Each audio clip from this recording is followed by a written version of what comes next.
I've spoken with other experts who say that to achieve a long-term ceasefire, long-term peace, the U.S. would need to exert more pressure on Right. President Putin than it is currently.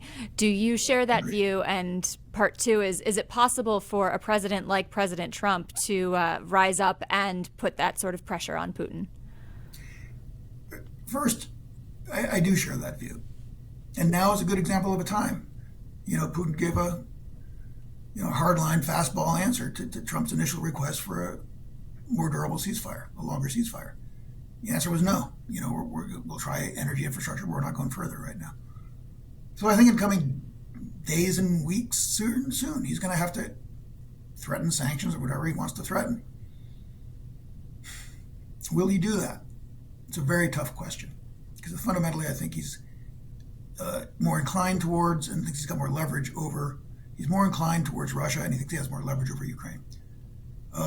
But to me, a deal and his brand and his image are his top priorities.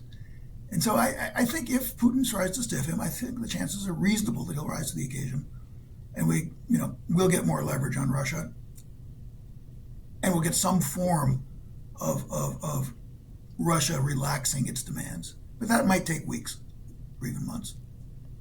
Is this a scenario where perhaps pressure from the broader GOP or the House, the Senate, Yeah. could affect President Trump, or is he kind of being guided by his own internal compass here?